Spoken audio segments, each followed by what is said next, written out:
Bueno, no me funciona. Entonces, bueno, la sesión número 4. Os voy a hacer un poquito una composición de lugar, de dónde estamos. Este es el modelo de Randy Goldsmith de aceleración de empresas. Hay 6 niveles, esto es un poco recordatorio: nivel de investigación, nivel de viabilidad, nivel de desarrollo, nivel de introducción, de crecimiento y de innovación. Hemos tenido las 3 primeras sesiones que aglutinaban los 2 primeros niveles, el de investigación y el de viabilidad, y como sabéis, el modelo siempre va pasando por 3 fases, que es la técnica, el marketing y el negocio, con el objeto de ir acompasando lo que sería el avance de la empresa, teniendo en cuenta estos 3 niveles que son muy importantes y que no deberíamos dejar uno más atrás que el otro. Entonces, hemos hecho nivel de investigación y viabilidad en la primera sesión para la parte técnica, que era el concepto y la viabilidad técnica. Luego hicimos lo mismo para el marketing y lo mismo para el negocio. La sesión de hoy es la parte técnica con la suma de esos dos niveles, el de desarrollo y el de introducción.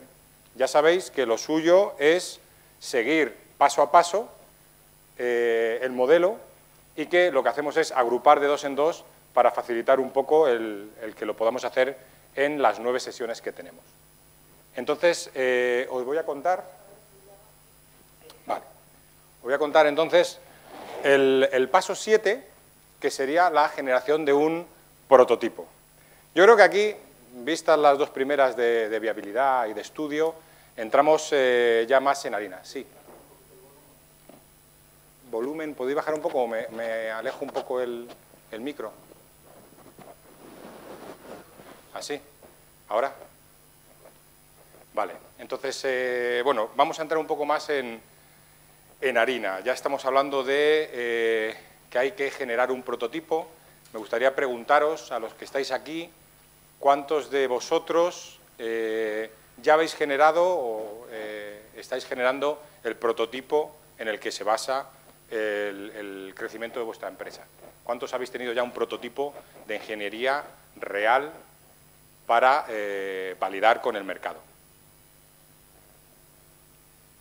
Entiendo que el resto estáis en una fase previa, en la fase más de análisis, lo que hemos estado viendo, ¿no?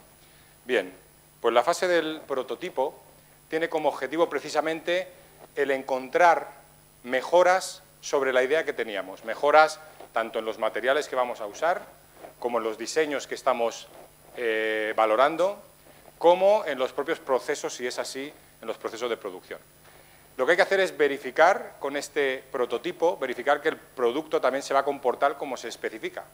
Muchas veces tenemos una serie de especificaciones que tenemos que validar, que ver que se están cumpliendo, y el prototipo es el mecanismo que nos puede permitir precisamente hacer esa validación. ¿Qué tendríamos como resultado de este paso 7? Bueno, pues el paso 7 tiene que acabar en ese prototipo de ingeniería o proceso piloto, si no estamos hablando de un producto, sino de un proceso. Ya un proceso o un producto que se puede valorar porque es exactamente igual que el que pretendemos poner en el mercado. ¿Cómo podemos evaluar este paso para ver si lo estamos cumpliendo con rigurosidad? Bueno, pues la primera pregunta, como hacemos siempre con el modelo, es saber si tenemos el prototipo de ingeniería. Si no lo tenemos, entonces tenemos que hacerlo. Entonces, por eso es lo de si la respuesta es que no lo tenemos, para aquí y ejecuta lo que sería el paso completo. Y el paso completo es, en primer lugar, saber si has identificado cuáles son los materiales críticos de tu producto que vas a necesitar. Saber si has realizado los test finales con el prototipo. Saber si tienes un proceso de producción piloto para luego poderlo poner en el mercado. Tienes que conocer cómo de fiable va a ser la fabricación de ese producto. Esas son las preguntas. Para poder responder a esas preguntas, que es lo que nos permitiría pasar de nivel, como si estuviéramos hablando en un videojuego, lo que tenemos es que realizar esta serie de actividades. Hay que identificar, como veis, las actividades van a responder básicamente a las preguntas que estamos haciendo. En primer lugar, hay que identificar cuáles son los materiales que vamos a necesitar para nuestro prototipo y para nuestro producto. Hay que ver el prototipo como un primer producto, ¿no? Los procesos, los componentes y los pasos dentro de la fabricación que se requieren para completar las especificaciones técnicas. Normalmente siempre se parte de un listado de especificaciones técnicas que uno quiere conseguir con el producto que va a poner en el mercado. Una vez que hemos hecho ese análisis y hemos identificado todo eso, tenemos que testear los materiales casi uno a uno y los componentes y los procesos, antes de integrarlos en el prototipo, para ver que estamos hablando de algo que funciona. Una vez que hemos valorado ese punto, habrá que diseñar y construir un proceso piloto o un prototipo de ingeniería. Ese es el paso clave de este paso.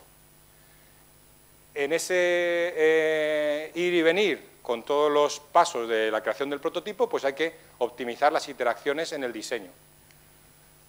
Luego viene una parte importante, y es, una vez que tienes el prototipo, ese prototipo hay que validarlo, porque precisamente en el proceso de validación es donde va a estar la identificación de cambios que tenemos que hacer en el prototipo para tener el producto final.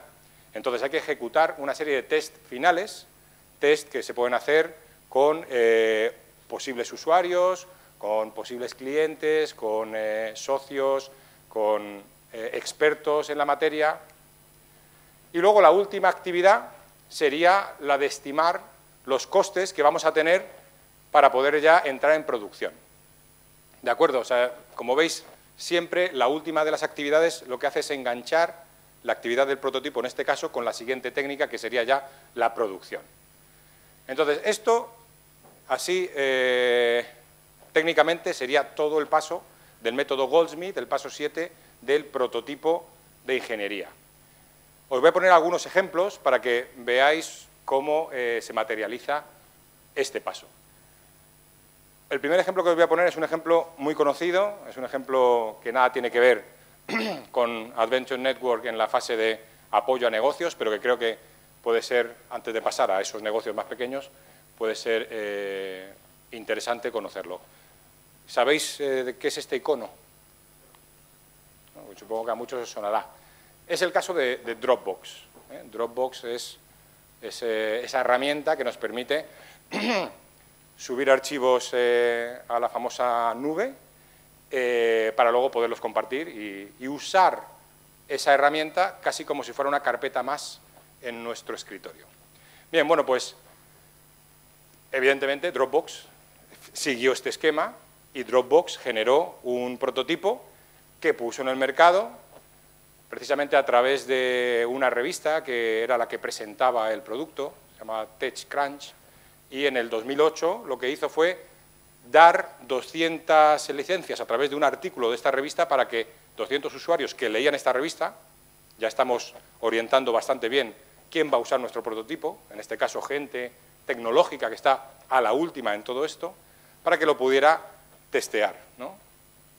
Después de esa fase, bueno, pues fueron ampliando el prototipo para ir recabando más información de los usuarios y al final lo que la gente, los fundadores de Dropbox, en este caso eran 3 fundadores que quedaron en 2, uno se apellidaba Houston, pues lo que decía sobre ese proceso, que creo que todos podemos aprender un poco de ello, era que el principal riesgo que se puede correr es hacer algo que nadie quiere.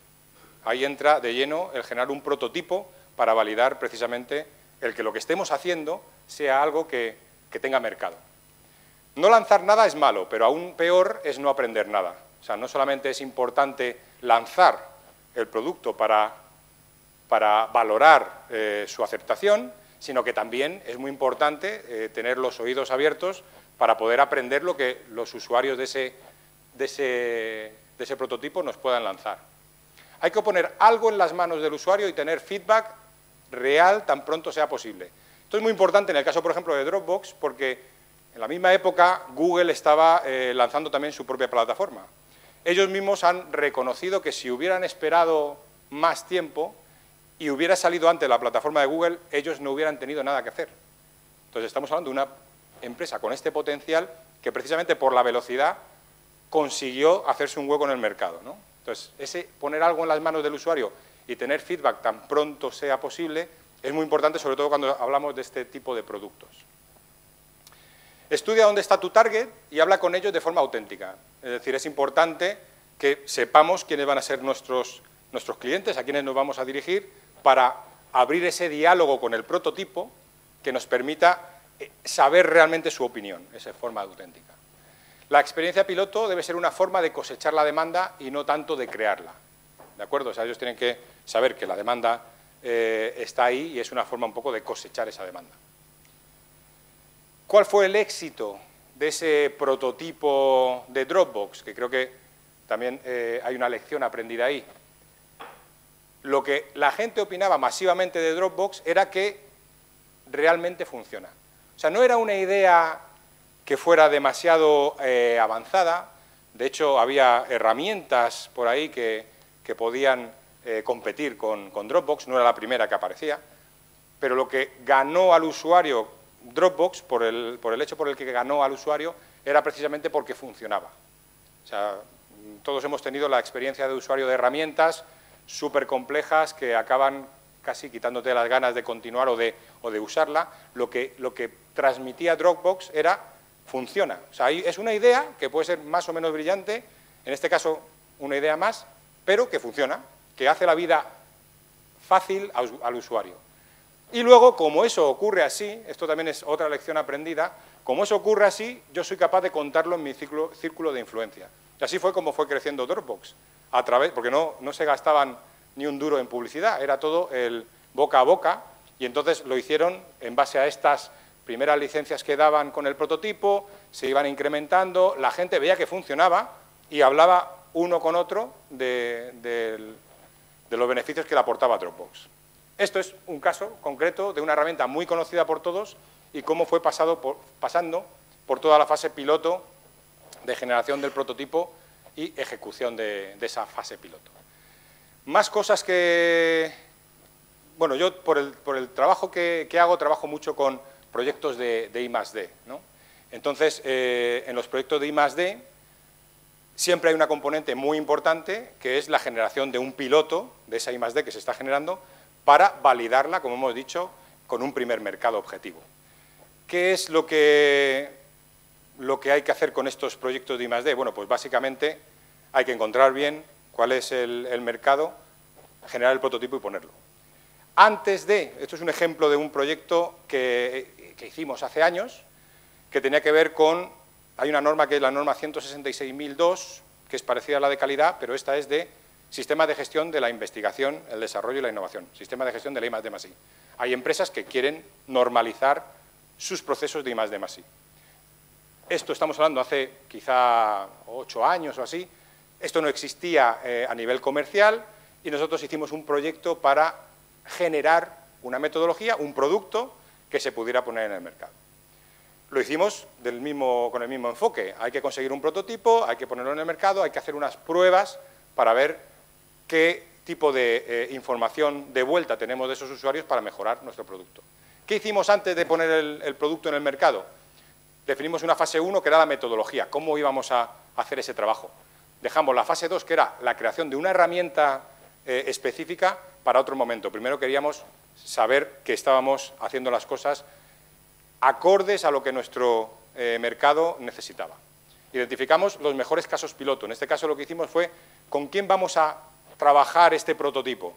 Pues pensamos en distintos tipos de empresas, distintos sectores, de distintas regiones, para intentar mitigar un poco el localismo, ¿no? Establecimos una forma de trabajo con esos casos piloto, cómo íbamos a trabajar con ellos, preparamos un plan de trabajo y un cronograma claro, que todo el mundo supiera qué fases eran las que íbamos a cumplimentar, y lanzamos el servicio, ¿no? Entonces, después, ¿qué fue lo que conseguimos de vuelta? Bueno, pues evidentemente tuvimos que adaptar aquella primera metodología que teníamos, que fue lo que era el prototipo nuestro, tuvimos que adaptarlo a la realidad empresarial que nos estábamos encontrando. Eso es para lo que es un prototipo, para saber pivotar con nuestro producto y no hacer un prototipo simplemente para ver a aquellos que nos dicen que está muy bien quedarnos con esa imagen, con esa opinión y desechar todo el resto. La idea es adaptar a la realidad el producto, en este caso la metodología que teníamos. Se mejoró esa metodología haciéndola más sencilla y usable, que era mucho de lo que nos pedían las empresas que trabajaban ahí. Nos permitió encontrar dentro del mercado que teníamos en mente, nos permitió ver realmente cuál era el mercado más factible. O sea, nos ayudó a segmentar a nuestros clientes potenciales. Encima conseguimos una difusión activa, porque a través de ellos fuimos encontrando otras empresas que luego nos fueron llamando por este modelo. Sirvió de impulso inicial para una difusión a mayor escala. Y otra cosa muy importante que podemos hacer con nuestro prototipo y es tener nuestros primeros casos de éxito que contar.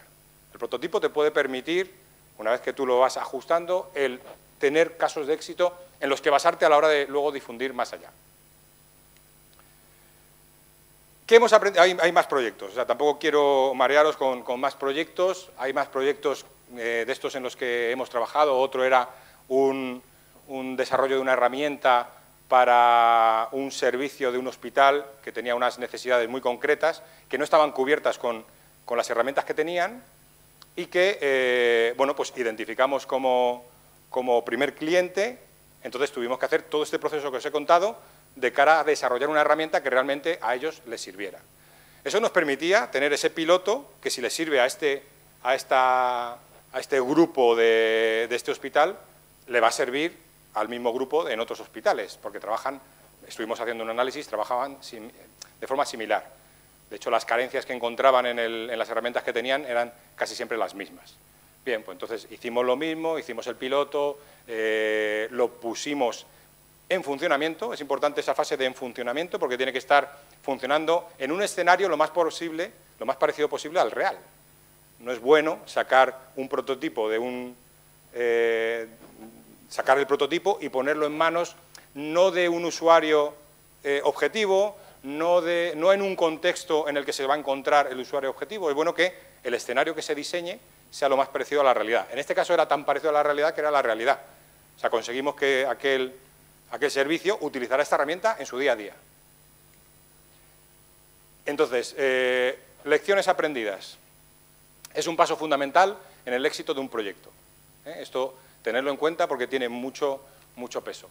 Todo el mundo suele decir sí a participar en los problemas, pero los problemas vienen después. Esto es de cara a con quién vamos a hacer esa experiencia piloto, en manos de quién vamos a poner ese piloto. Normalmente cuando hablamos con esas personas, normalmente, por lo menos en mi experiencia, normalmente suelen aceptar ese tipo de retos, ¿no? Es como algo muy interesante, es un producto nuevo, tú a él le estás tratando como un posible cliente, se sienten como elegidos. Entonces, normalmente la gente suele decir sí, pero hay que llegar un poquito más allá, porque luego tú quieres sacar... O sea, al final es un trabajo que ellos van a tener que hacer. Con lo cual, si elegimos mal a esos usuarios del prototipo, pues podemos estar perdiendo tiempo, podemos estar perdiendo dinero, perdiendo una oportunidad. Entonces, es importante rascar un poco más y que esa gente que va a usar ese prototipo estén bien seleccionados, sabiendo que esperamos algo de ellos después.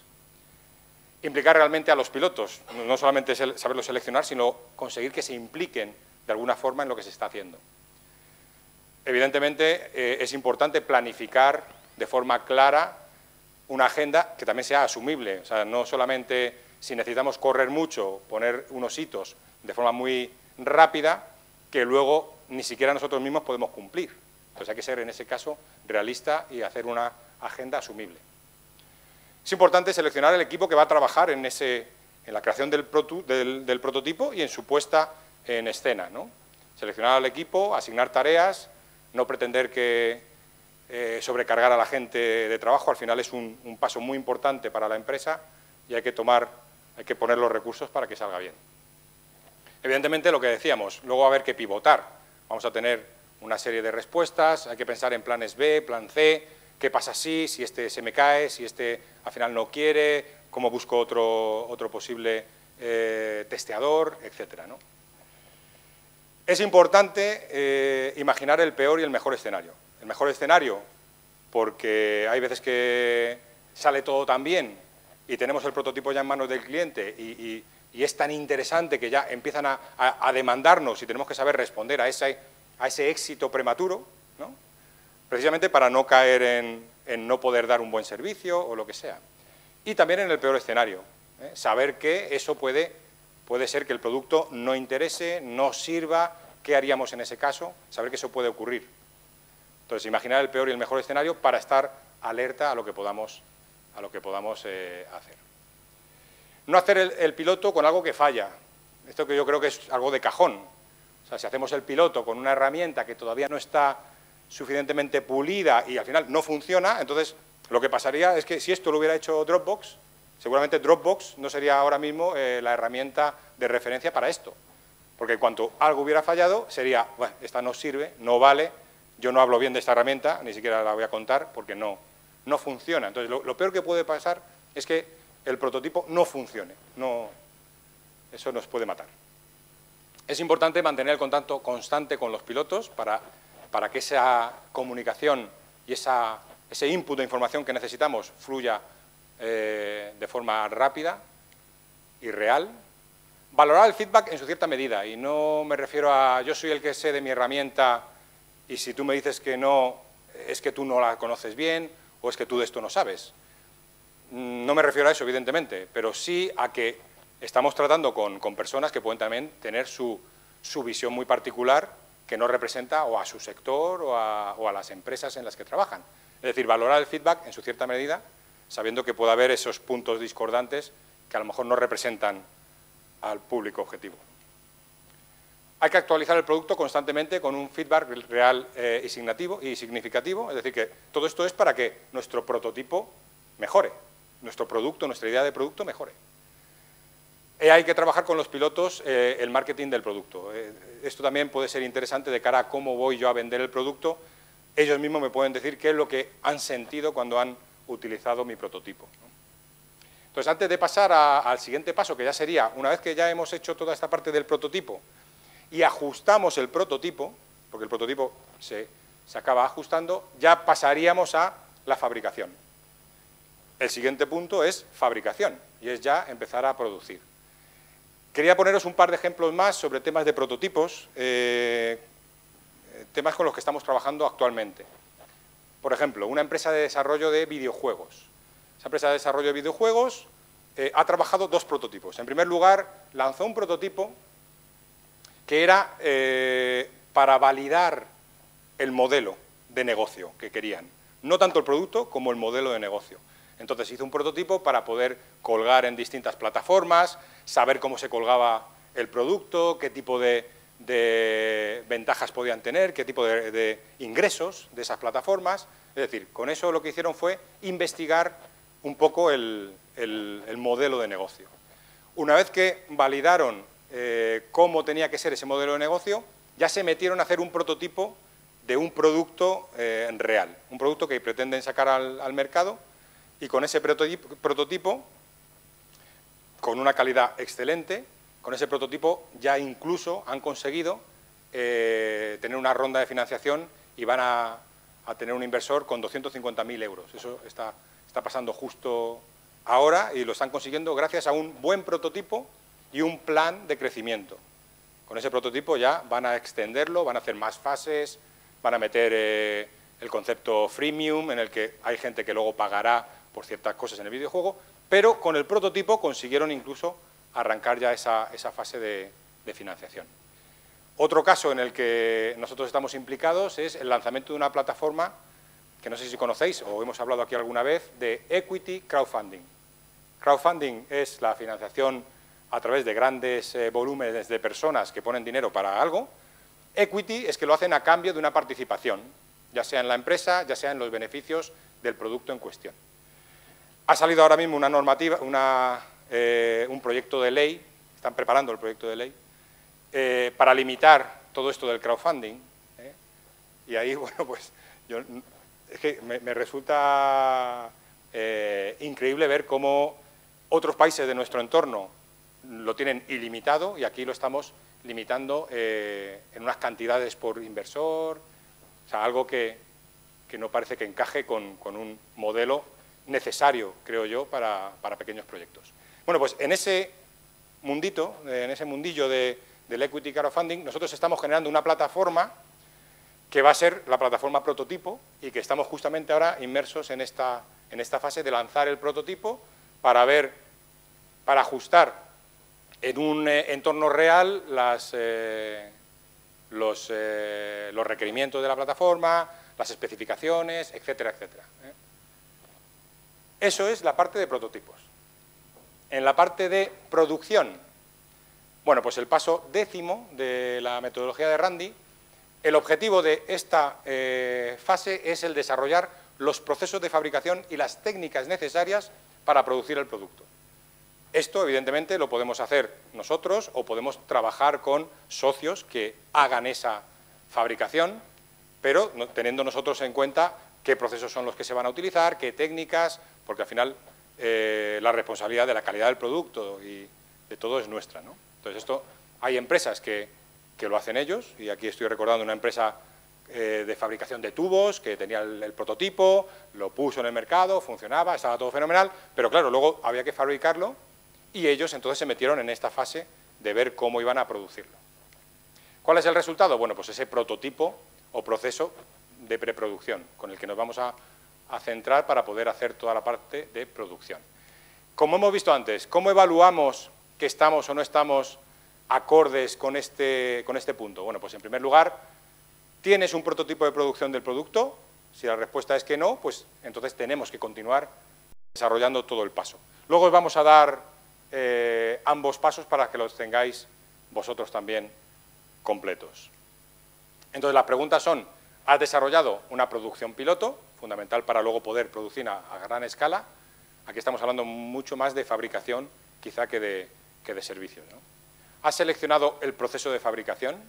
Fundamental para luego poder continuar. ¿Has seleccionado cuál es el equipamiento para desarrollar ese proceso de producción, los equipos necesarios?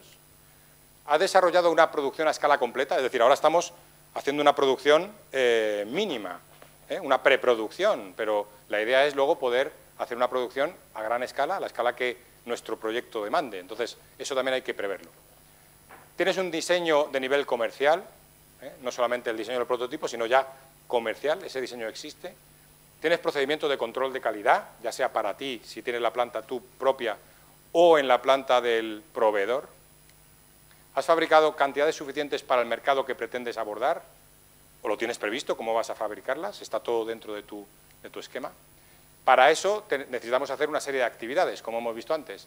Desarrollar un prototipo de preproducción, determinar los procesos de preproducción que necesitamos, seleccionar los materiales y las componentes finales que van a formar parte de esa producción, seleccionar los procedimientos de fabricación, el equipamiento y las herramientas que necesitamos, evaluar la conformidad con las especificaciones del proceso de producción, testear el comportamiento del producto, su fiabilidad y su calidad, el producto que sale de esa preproducción, diseñar un sistema de soporte de campo a todo el proceso de producción, calcular los costes de una producción completa, que sería el final de esta etapa y que nos vincula a la siguiente, que es ya la de fabricación completa o fabricación de mercado. Entonces también tenemos que prever eso, más que nada porque luego tenemos que poner el producto en el mercado. Normalmente, hablando de prototipo, tenemos que saber, es algo también obvio, que el coste del prototipo es muy superior al coste que luego va a tener un producto en fabricación en régimen, ¿no? Porque el prototipo requiere de unos gastos extra o gastos de diseño que luego se repercuten al producto final, pero que en el caso del prototipo hay que asumirlos al 100%, etcétera, etcétera. Bueno, pues visto esta parte, no sé si tenéis alguna pregunta que queráis hacer sobre la parte de prototipo, la parte de producción. Lo que tenemos previsto es, como solemos hacer, un par de entrevistas con personas que están justamente trabajando o han trabajado estas fases, ¿no? La fase de prototipo, la fase de producción. Entonces, si tenéis alguna pregunta, la podéis hacer ahora, si no, podemos dar paso a nuestro primer invitado y luego también vamos a dar paso a preguntas después. ¿Tenéis alguna pregunta? Bueno, pues entonces lo que voy a hacer es presentar a nuestro primer invitado. Nuestro primer invitado es Tomás Díaz Almagro. Os voy a contar un poco quién es y a qué se dedica antes de hacerle unas cuantas preguntas sobre prototipos, ¿no? Él es empresario y diseñador industrial de referencia en el mundo de la arquitectura española e inventor de múltiples sistemas constructivos industrializados. Sistema anular de espacios, MOES, STC, etc. Es fundador de Sistemas TDM, empresa comercializadora de las soluciones propias, y más recientemente él es fundador de Zona de Expertos, que es un laboratorio de arquitectura y diseño.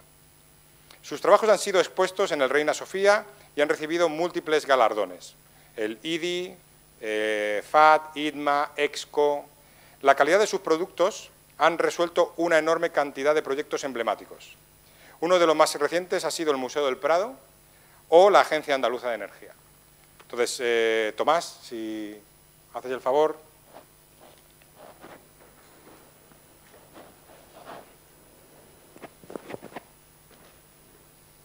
Buenas tardes. Hola, Tomás. ¿Qué tal? Muchas gracias por venir a contarnos un poco tu experiencia dentro de, bueno, en este caso hoy, del mundo de los prototipos. Tú eres una persona con un montón de experiencia en desarrollo en inventos incluso, ¿no? Desarrollo de nuevos sistemas. Y lo primero que me gustaría es que nos contaras qué es Zona de Expertos. Bien. Antes de pasar al producto concreto, para que la gente un poco sea capaz de contextualizar de dónde viene el producto. No se les servirá mucho, pero a lo mejor sí. Es evidente, Zona de Expertos tiene 5 años de antigüedad, pero la realidad es que tenía una vida anterior de 50 años. Hemos pasado por todo un proceso de viajar mucho por el mundo, entendemos patentes, no sirven para nada, pero hay que tenerlas. Hemos estado con grandes fabricantes en toda la parte del mundo, hemos hecho obra en Alemania, en Suiza, en Holanda, es decir, estamos curtidos. Hasta hace 4 años tuve una fábrica más o menos importante, con 70 puestos de trabajo, y hemos sido tan osados como enfrentarnos al mundo de la construcción ordinaria y la refinada, que es todo una especie de nave de galera que tiene un fin curioso, que yo nunca he estado de acuerdo. Por lo tanto, he sido siempre un niño díscolo. Ya hace tiempo que lo he dejado, pero todavía no es niño. El planteamiento ha sido que para construir deberíais preguntar cosas, es decir, todo el proceso, y me he centrado mucho en la arquitectura. ¿Por qué la arquitectura? Bueno, pues es como la madre de todas las guerras. O sea, es contenedor y contenido. Entonces, lo curioso es que la arquitectura pura es indefensa en sí misma, y entonces todo el aluvión de propuestas de tecnología que vienen, como parte de un todo puro, no están preparadas para recogerlas. Entonces, falta un ordenador, o falta una palabra que se utiliza mucho, es la integración. Muy bien, integración conviene tener mucho conocimiento, como una estrella de puntas, muchas puntas, conocer mucho. Entonces, esa empresa que nosotros hemos hecho grandes obras, Parlamento Vasco, Parlamento Canario, Ministerio de Comercio, muchas obras, hemos hecho más de 500.000 metros de tratamiento, de cajas completas y de cajas parciales. Hemos pasado por el mundo de muebles, hemos conseguido premios extraordinarios en Bruselas, medallas de oro, sistemas de curvar la madera en seco. Hemos trabajado mucho, muy bien, y sabemos cosas, muchas inútiles, o peldaños para llegar.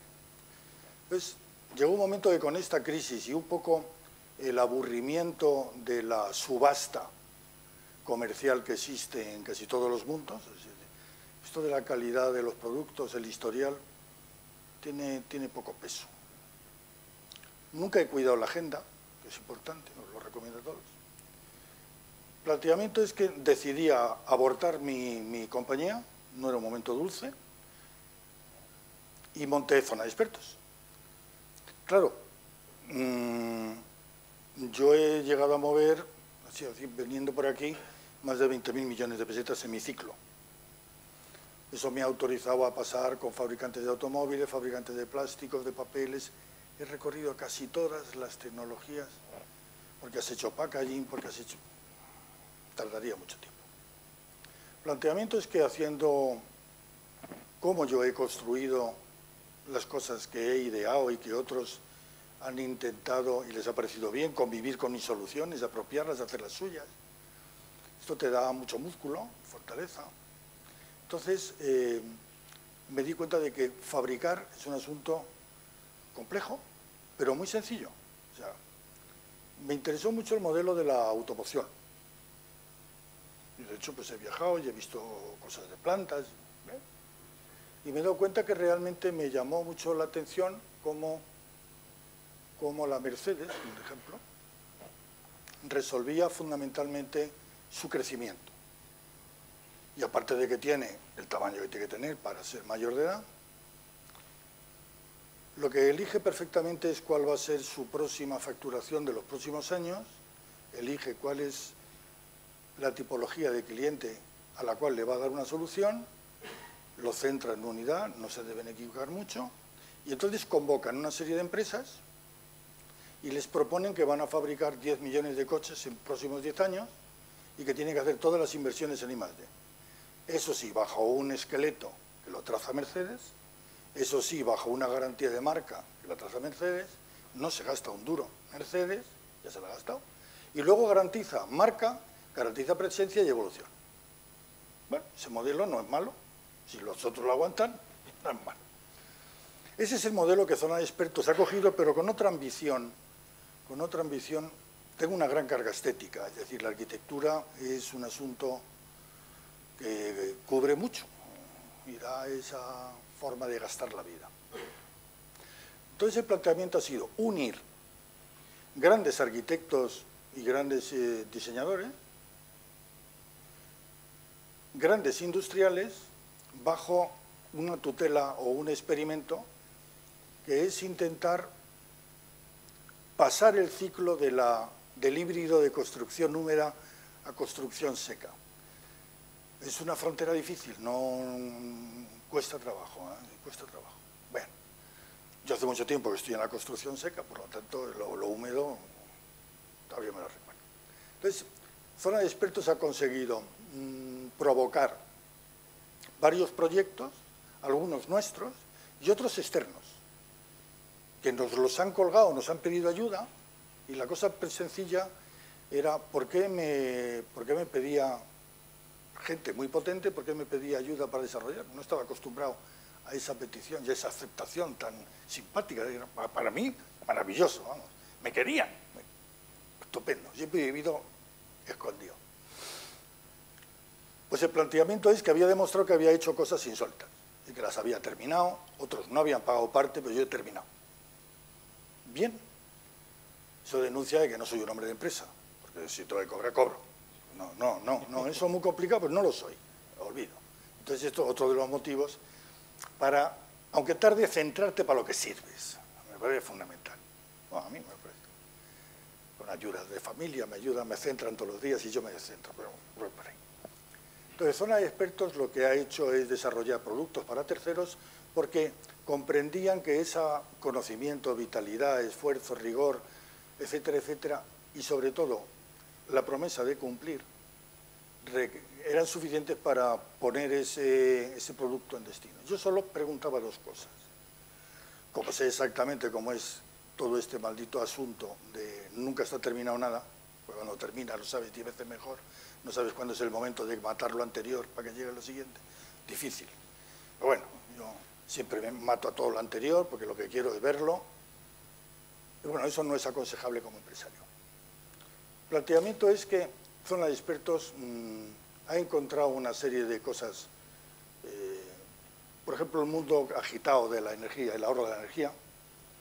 Es curioso, voy a perder 2 minutos en explicar lo lamentable. Tú antes has hecho un dibujo con el crowdfunding, es que estamos en España, no sé a ver si lo entendemos. Ente Andaluza de la Energía, es una pena que no haya nadie de ellos para que se pueda colorar.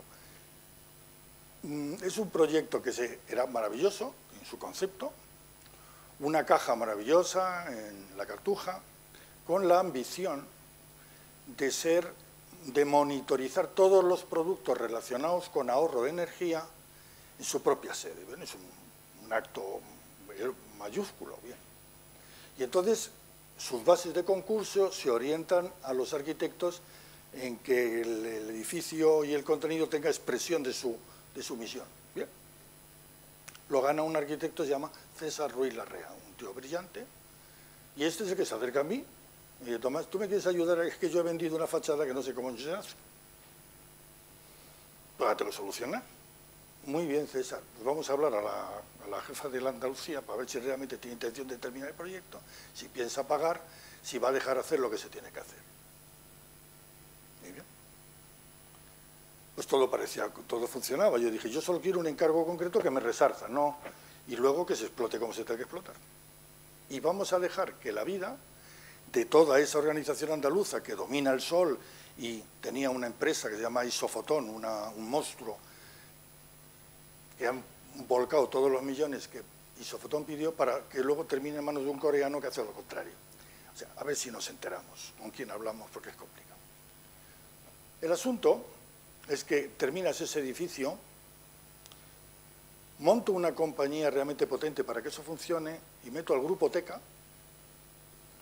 meto a una compañía, la sexta o séptima que hay en España, constructora, se llama Bruesa, Construcciones, o Potente, y mi tímida compañía. Perfecto. A los 3 meses, Bruesa abandona el proyecto porque no ve que saca la tajada habitual. No entiende de futuro, entiende de momento. Aquí aprieto y aquí hago. Teca se siente obligada y engañada, abandona todas las inversiones que ha hecho y me quedo yo con el siguiente muerto. No soy empresa para hacer una fachada, no tengo fondos, se había prometido que era acero inoxidable, hay que evolucionar a otra historia. Y me preguntan, ¿lo asume o no lo asume? Y digo, bien, lo asumo. Se ha terminado, me han dejado de pagar el 18%. Bien, este es un mundo que el que es mayor se encuentra con estos barros, ¿eh? Entonces yo no lo he medido bien y yo he pagado. Pero hemos terminado, y entonces zona de expertos, en el perfume que circulaba, había otra cosa organizado, que era el resumen de toda la vida que había organizado de despropósitos constructivos. Es curioso porque nosotros desarrollamos un sistema de, fijaros a partir de ahora para que veáis lo anacrónico que es este mundo. Este techo es un cántico glorioso. O sea, veréis que hay cantidad de agujeritos, yo los llamo poros, es una superficie, poros. Cada uno tiene una disciplina importante de medida, eso le interesa al arquitecto, a la medida. Resulta que cada uno es de su padre, de su madre, y hay otro en las paredes. Y resulta que yo, si quisiera organizar algo de eso, tengo que poner una escalera. Lo lógico sería el suelo. Yo me di cuenta de esto hace 40 años. Y entonces trabajé en el suelo de una manera importante y encontramos un sistema de poder convivir con un solo problema gravísimo. Era que yo no podía utilizar un solo negocio, tenía que ser mucho más amplio. O sea, si vosotros pensáis que en esa pared hacemos un agujero, eso es fácil. El problema es restañar la herida de ese agujero. No hay solución de restañar, hay que volver a pintar toda la caja. Porque no sé, hacer un agujero es fácil pero maldito. Y además, ¿de un agujero para qué? ¿Qué me encuentro detrás? Tienes que ordenar el tráfico, las cosas. Entonces, ideamos un sistema muy sencillo. Perdona que te interrumpa, estamos entrando ya en Matrix, ¿no? Sí, estoy haciendo los albores. Vale, es para que ellos sepan, estamos entrando en el producto. Sí, el Matrix es con el que íbamos a me costó mucho trabajo poner el nombre, bueno, todavía no me ha llegado. Planteamientos que nosotros encontramos durante lo largo de años, encontramos que era conveniente formalizar una trama posibilista de cualquier cosa en el tiempo. Sobre todo era importante, a mí me interesaba mucho el ejercicio de si tú metes la mano en el agua y la sacas, el agua coge calma, pero tú has estado debajo, sacas. Ese es el concepto de caja que yo busco, una caja que no tenga ninguna herida visual ni física. Cómo llegar a que las superficies fueran técnicas sin serlo. Y ese matrimonio, esa dualidad o más, ha sido algo que hemos ido haciendo, edificios muy potentes, y siempre los he considerado edificios cero. Haces un edificio con un buen arquitecto, aprendes, le enseñas, se termina, y el siguiente sería explotar esa solución N veces. No, eso lo han hecho mi competencia. Han crecido, han mantenido, no tengo nada que decir, el estado de aprendizaje ha servido de algo, pero a mí no me interesa, entonces siempre he estado 1 o 18 kilómetros por encima de aquello. Es curioso porque esto del diseño avanzado, no os quedéis nunca cortos. O sea, pero mucho más lejos, porque es que está ahí. El planteamiento es que llegó un momento en que me di cuenta de que el dinero era importante para hacer las cosas, la gente medía las soluciones y ha coincidido con un plazo, claro, yo llevo construyendo 50 años cosas, entonces 50 años ha sido de que España era un pueblo bastante justito, a una consideración internacional de que tiene posiblemente la mejor arquitectura, que hacemos unos edificios insólitos, mal gobernados, un poco sin sentido, pero tenemos una arquitectura excelentísima, excelentísima.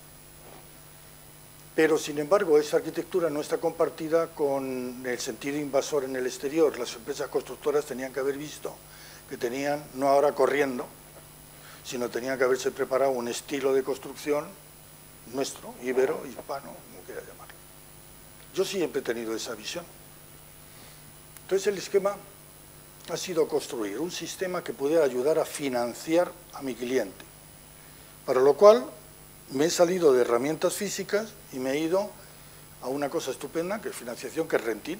O sea, en el automóvil está hiperdesarrollado y en bienes de equipo, pero en arquitectura el bien de equipo no estaba extendido, no es amplio, estaba centrado en una serie de elementos muy concretos, de cosas que puedan tener segunda, tercera, cuarta mano, aunque haya una degradación importante, el precio lo justifica.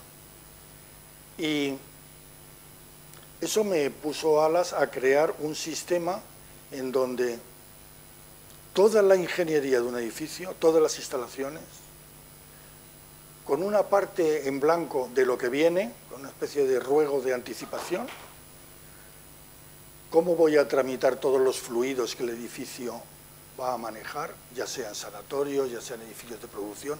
Cada uno tiene, como la música, tiene sus registros, es fácil. El planteamiento fue que decidimos comprimir todas las instalaciones de un edificio, todas, iluminación, clima, ventilación, humectación, voz, datos, visión, todo este mare magnum, no habría nada, es una caja blanca, que no tiene edad, no tiene tamaño, toda la tecnología estaría en el suelo. Y eso es Matrix, ¿no? Y eso es lo que hemos bautizado Matrix. Es poner todos los sistemas en el como suelo. una lasaña técnica, irlos comprimiendo hasta llegar a un elemento de bajo perfil, que sería esta peana que piso, que tiene la maldita coincidencia con las leyes de la arquitectura, que exigen un calibre no mayor de 19 centímetros, que se llama peldaño. La arquitectura admite un peldaño o tres, dos no. Y el peldaño máximo, para una cosa importante, no más de 19 centímetros. Entonces, te caes, no funciona, ya no se llama peldaño, se llama vaya a la calle, eso lo tiene. Y hemos comprimido todo esto. Lo curioso es que el estar en esa...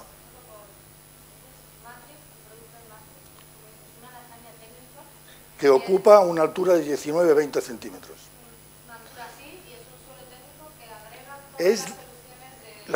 Yo creo que es una plataforma que en sí misma integra ventilación, humectación, temperatura, datos, voz, iluminación, absolutamente todo.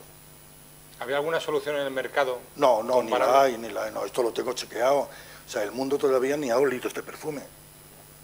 ¿Y cómo es? No van por ahí, vamos, es que no van por ahí. Van por la comercialización, es decir, cuando antes os comenté de las cosas que experimentaron, había un movimiento interesante hace 12 años, fue en Barcelona y la DIFAT. La DIFAT fue una especie de torbellino de apoderarse del concepto diseño, ¿no? Luchar contra Milán, contra París, lo han hecho muy bien, maravilloso. Últimamente se les ha caído el ala, pero muy bien. Entonces llegaron con la ayuda de las fuerzas oficiales a crear un gran edificio y yo, atento a la jugada, decidí arriesgar y regalé 200 metros de un presuelo a Matrix. ¿Sería ese prototipo que estábamos hablando antes? Digamos que yo estoy, como todos los prototipos, están en una línea ascendente. Y este podría ser el número 14 de una serie que ahora estoy en el 20. Ajá. El 14. Y el 14 lo presentamos y lo donamos como picardía comercial, con el hecho de relacionarme y de abrazar y ser querido por todos mis compañeros diseñadores. Unas conferencias preciosas, qué bien, estupendo, joder, qué tío, qué trabajador. Bueno, ¿y esto cómo se materializa? ¿No vais a hacer nada con este audiosuelo? Porque os he enseñado una videoconferencia, perdón, el home cinema, que todos sabemos, por ahí estoy viendo unos cablecitos, inoportunos al lado de un sofá, unos cables, niño no toque. Planteamiento es que presentamos una solución que el video home cinema tenía altavoces movibles y además había un suelo que era todo altavoz, lleno de altavocitos graves agudos. Sin ningún cable, puesto que No, los cables, es decir, nosotros hemos hecho un sistema como el Metro de Madrid, para que nos enteremos en la lasaña. Es una serie de, como el barrio Salamanca, calles que forman solares. En los solares está, por la calle se transita o se aparca. Entonces nosotros en esas calles circulamos cualquier tipo de fluido y en los cruces es donde establecemos los poros, que los tenemos miméticos o no miméticos. Miméticos es el 90% no se percibe el ojo humano salvo que lo mires, con lo cual como el hombre cuando anda no ve nada, pues no existe. Entonces regalamos esa instalación con el ánimo de invitar a hacer una generación de objetos que perdieran la capacidad de la peana para sujetarse. O sea, las cosas necesitan una peana para ser en sí mismo suficientemente estables. Entonces, como nosotros tenemos un poro que además es una caja roscada para fijar cualquier cosa o quitarla, pues empezaban a salir objetos que no correspondían a los del mercado. Porque el mercado está basado en cajas de cartón. Es una cosa estupenda, la impones, informas de lo que pasa allí, lo cierras, lo facturas y ya cobras. Que te paguen nosotros. Ya has terminado. Y el problema es que cuando tú te vas a una obra o a muchos sitios, observas que sale más cajas de cartón que cosas se quedan. Tiene sentido, es decir, no tiene sentido, pero nadie lo arregla. Entonces yo me decidí, Don Quijote, yo voy a hacer mi solución. Y esa es la que acabamos de hacer. Entonces, ¿en qué momentos estamos ahora mismo y por qué estamos pidiendo financiación? Estamos pidiendo financiación sencillamente porque no tenemos el músculo internacional que precisa esta solución. Se nos ha ido de las manos, es más grande de lo que calculábamos y nos salen cifras de 8 ceros. Me río. ¿Perdón?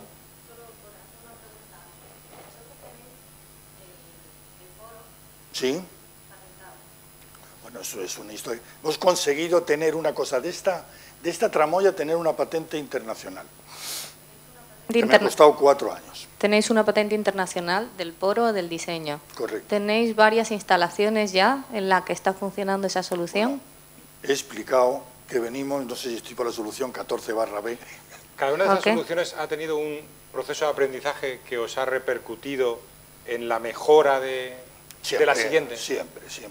He dicho que somos críticos, que no intentamos explotar esto en sí mismo, sino dar unos saltos muy fuertes.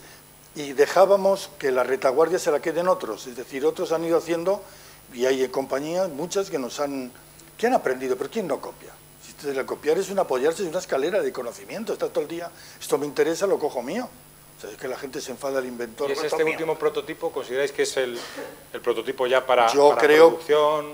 Yo creo que hemos llegado a unas cosas tan absolutamente avanzadas que nuestro modelo ya no radica en construir, radica en enseñar.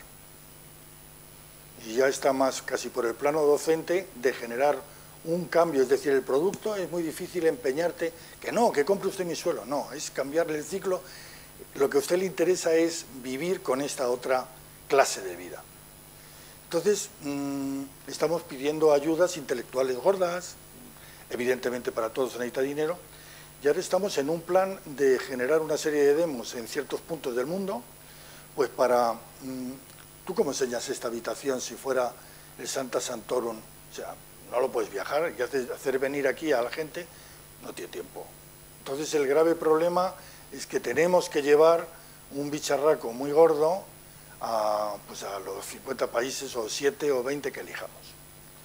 Y entonces en él intentaremos encontrar a personas óptimas. Me preguntarás posiblemente, ¿cómo pienso fabricar todo eso? Sí, era lo que te iba a decir, por vincularlo precisamente al siguiente paso. Por hacer un sumario de todo lo que has comentado. Has contado lo que es zona de expertos, has contado que en base a vuestra experiencia... No sé lo que habéis entendido, pues yo he contado parte. Yo te cuento lo que yo he entendido. Las dais zona de expertos, en base a un montón de años de experiencia, sois capaces de sacar al mercado distintos productos.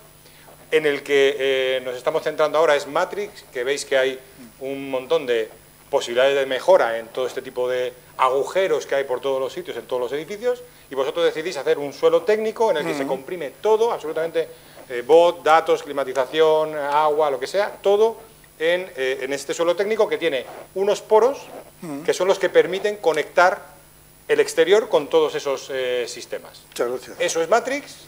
Habéis hecho un montón de prototipos que habéis ido mejorando con la respuesta del cliente en cada momento, cliente o no cliente o usuario. Ahora estáis en la fase en la que vais a poner ese prototipo en distintos puntos en todo el mundo, precisamente para intentar captar clientes. Hacerlo realidad. Y entonces, ahora estaríamos ya en la fase en la que habéis hecho ese análisis de qué es lo que, quién lo va a producir, con qué sistemas, a qué coste, qué pasa si hay un boom y Matrix es el sistema de referencia y empiezan a pediros el producto en todo el mundo. Todo eso, ¿cómo lo habéis solucionado? Has hecho 3 o 4 nudos, vamos a aflojarlos.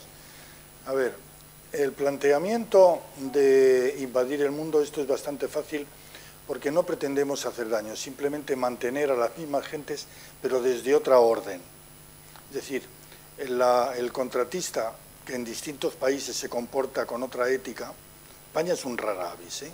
Entonces tú te vas a Alemania, creo por si la gente lo sabe, coincidiréis si no lo aprendéis o lo oís. Es decir, hay el verdadero sentido de un arquitecto o de una ingeniería es hacer un gran proyecto para una propiedad que recoge sus anhelos espaciales y de función. Lo recoge en un buen proyecto, tarda mucho tiempo, es muy meticuloso y se decide poner marcas, definiciones muy concretas que quitan la tentación de yo lo sé hacer parecido. Es que no le han preguntado a usted si lo va a hacer usted parecido, no, va a hacer usted lo que yo le diga. Entonces, ¿cómo se construye afuera? Se construye de otra manera, es decir, lo cogen unos analistas, general contractor, más o menos, y lo que proponen es, señor arquitecto, si no se enfada usted, yo le diría que lo haría un poquito mejor, aunque cueste más. Infórmele usted que yo estaría dispuesto a hacer ese edificio mejor por un poco más. Y claro, así es como somos distintos. Así es como somos distintos. Entonces, el planteamiento es que nosotros no nos vamos a cargar cuál es el estado de los oficios, el estado de toda la gente que construye y que ayuda a construir en un cierto orden, sino que lo vamos a utilizar. A ver, nosotros hemos descompuesto Matrix. Primero, hemos acertado, con lo cual estoy feliz y me podría acostar tranquilo, en adivinar que el gran problema de la palabra maldita, que se llama aire acondicionado, o sea, hay 3 cosas que han cambiado el mundo de la arquitectura, fundamentalmente. Una es el ascensor, que se ha convertido en una cosa muy bonita, que se llama pasillo vertical. Otra cosa que es el vidrio, el hormigón, las grandes fachadas, unas luces inmensas. Y otra, el aire en función de la altura. El aire impulsado, el aire forzado, que en la planta 14 tiene que haber ventilación y confort. Utilizando la justificación de la ventilación, se engorda el conducto y se calienta el aire, se enfría y se le empuja mucho. Entonces el aire se protesta y mete ruido y sale por donde la gana, entonces hay que controlarlo y es un tráfico complicadísimo. Y quiero deciros que hoy probablemente en el mundo no hay ni el 0,01% de edificios que funcionen bien con aire. Mira que se empeñan y mira que hay trillones de metros cúbicos, pues todo el mundo está disconforme. Yo creo que no encontraréis un sitio que se está conforme. ¿Cuál es lo que yo me di cuenta en mis años de... Pues que había que cargarse el mover aire, porque lo importante en un edificio es la ventilación. Por otro lado, el confort. Bien, pues el confort se lo damos a una superficie que se llama suelo, que quiero que esté obedientemente fría y caliente a la vez. Cuando yo necesito, digo fría porque es verano y caliente porque es invierno. Entonces, eso resulta que la calefacción, desde hace 5.000 años, el suelo lo conocemos caliente. Ha habido gentes que ha provocado el cambio de ciclo y ha dicho, pues hombre, si el circuito me calienta agua, ¿por qué no me la va a enfriar? Buena idea. hágala. La haces y salen charcos de agua por condensación. ¿Y cómo borro yo la condensación? No puedo, y por eso no funciona. Como nosotros pusimos la ventilación por el suelo, ¿qué es lo que pasa cuando tú te abanicas? Que se evapora. Pues nosotros no tenemos condensación. ¡Oh! Patente a canto. ¿Cuál era el problema entonces? Empezamos realmente a hurgar y a quitarnos cantidad de ropajes, que es lo que quiero decir en todo el diseño, cantidad de ropajes y usos y costumbres, y esto es conveniente. Bueno, eso, porque no has leído la siguiente hoja. No hace falta nada de eso. Todo nuevo. Entonces, el planteamiento, ¿cuál ha sido? Que hemos ido encontrando una fórmula de comprimir esa lasaña técnica que ha sido tan fácil por autopetición convertirla en movible y convertirla en que pueda ser, cuando un edificio aprende o le coge cierta edad y hay otra cosa que conviene ser más nueva, convertirla en segunda mano, pero no que vaya al estercolero, no, segunda mano. Siempre hay una fábrica, siempre hay unos talleres, hay unos países. Entonces hemos aprendido a hacer bien de equipo, hemos consultado con algunas fuentes financieras y ante el asombro solo queda una cosa ahí que tintinea, que es, ¿será usted capaz de mantener tanto como puede usted vender? Y yo le contesto, si es que no lo voy a fabricar yo, si es que esto lo mantendrá él. Hay unos componentes de máquinas de aire que serán Daikin, Mitsubishi, Pepito, pero seguirán haciendo. Si no voy a hacer máquinas, todo eso existe en el mercado. Lo que pasa es que se va a montar diferente. Cada uno, a la hora de fabricar... Cero problema. Es un problema de hacer conciertos, porque cada país tiene unos estilos muy diferentes de estar y las demandas son distintas. No puedes hacer un proyecto único. Esto no es un papel blanco. Tú necesitas una cierta... sentarte 10 minutos a comprender qué quiere el otro y qué le vas a despachar. ¿Quieres decir eso, que lo que has hecho es diseñar los ingredientes de la lasaña, cómo se interconectan unos con otros? Ese es nuestro alfabeto. Ese es el motivo de la patente, que rara, no sé por qué razón, hurgando entre unas 5.000 patentes que hay de sistemas eléctricos en arquitectura, uno que a nosotros no lo han concedido. O sea, se conoce que tienen algo de diferente. Y los analistas han trabajado bien. Estoy muy agradecido, no los conozco, estoy agradecido por habernos... O sea, si hay una petición en Japón para hacer 5 edificios con el sistema de Matrix... Solo voy a mandar lo que llamamos nosotros caja negra. O sea, ese poro... Ese poro. Pues ese poro, por ejemplo, que es lo que ese vais a hacer. poro va a terminar en ¿Cómo una caja... vosotros el poro? Pues con fábricas diversas que existen. Es decir, la metalurgia está ahora mismo sobrante. Y en todos los países del mundo ya existen máquinas suficientes para producir en un mes todos los poros del planeta. No hay ningún problema de atranco. Los precios son sencillísimos, es una cosa muy sencilla. En mi caso, lo hemos llegado a optimizar tanto, le hemos dado tantas vueltas que empezamos por A, por B, por C, es decir, no quiero deciros lo que he gastado porque no vengo a esto, pero sin límite. Y he llegado aquí. Entonces, tenemos más de 5 Matrix. ¿Por qué? Porque el mundo islámico, que estamos ahora tratando de cómo vamos a poder meter tecnología en sus suelos, pues tiene unas relaciones distintas, porque otro querrá un sistema que no, lo quiere con hormigón volcado. Pues entonces hemos hecho acuerdos con agentes de minería. O sea, es un trabajo divertido de capa, que es lo que me ha gastado los últimos 3 años. Creo que es divertidísimo. Y, yo me lo paso pipa. Y además, yo creo que es interesantísimo. Mi mujer paga, pero yo me lo paso pipa. Hay por ahí un vídeo que la gente puede ver cómo funciona Matrix. No lo sé cómo lo tiene mi organización planteado. Yo creo que sí, vosotros se os ha hecho llegar y por lo tanto lo podéis usar. Si alguien lo quiere poner, se ve o podéis dirigiros de alguna manera.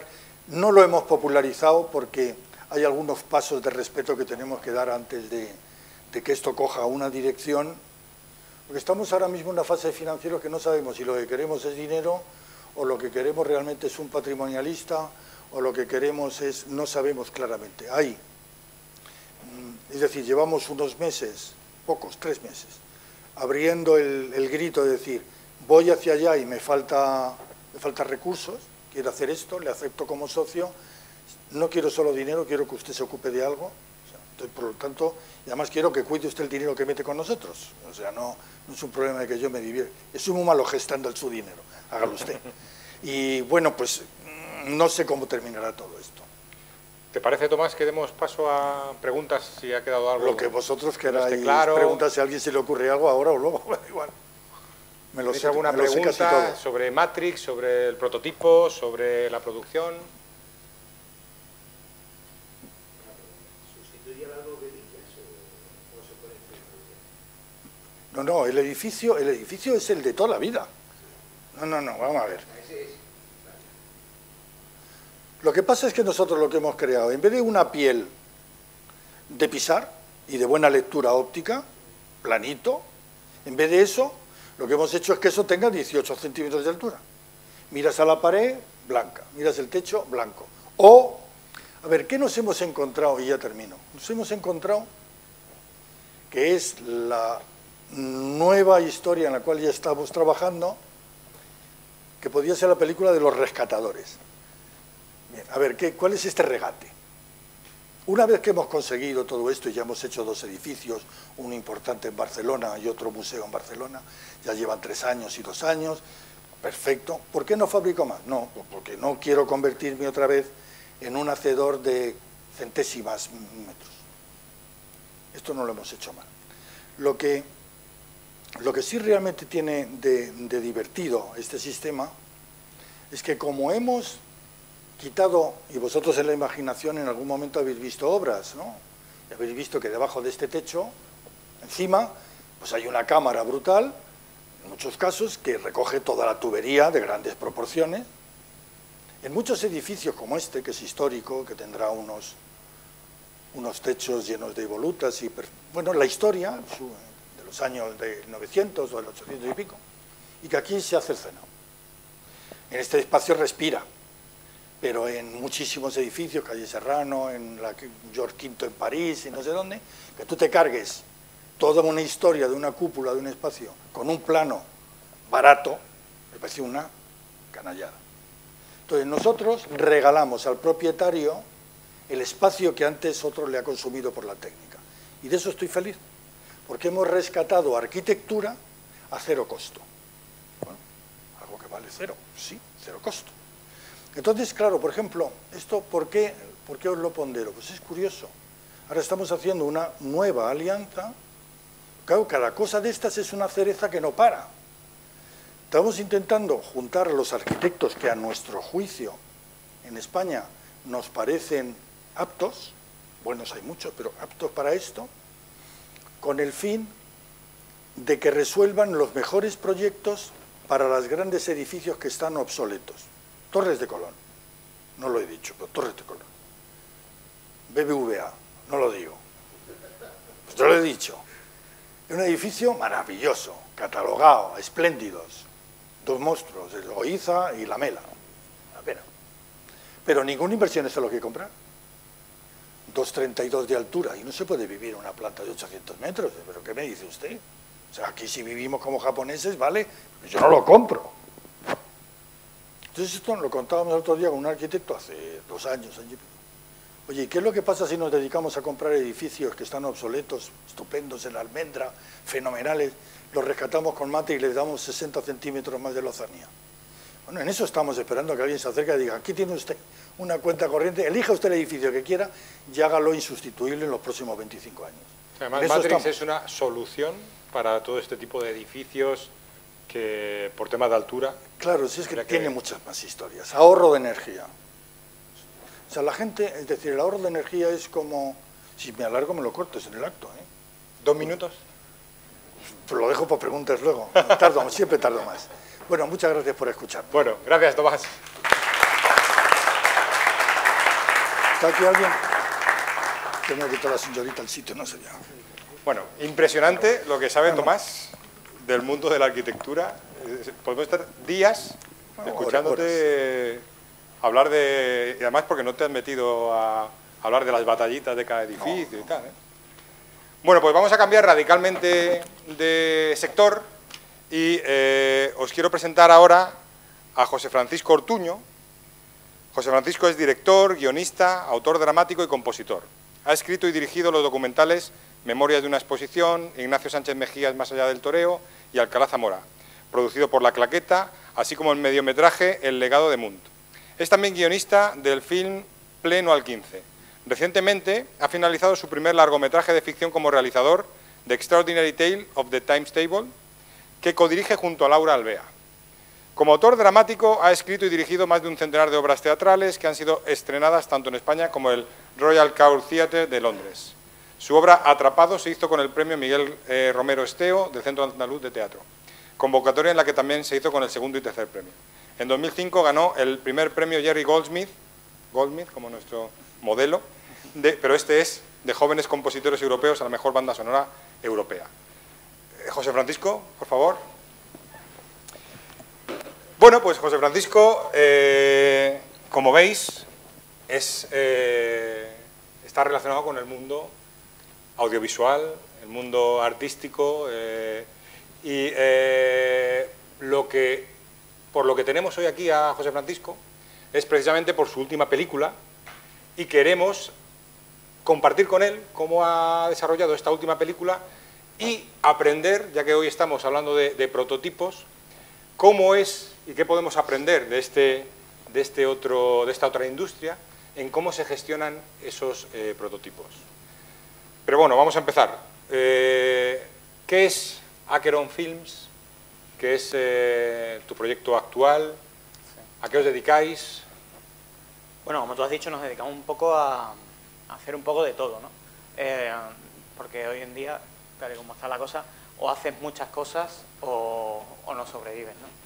Nosotros hacemos teatro, nosotros hacemos televisión, sobre todo es lo que más hacemos publicidad, documentales, cine, películas, todo relacionado con el mundo del espectáculo y el mundo audiovisual, ¿no?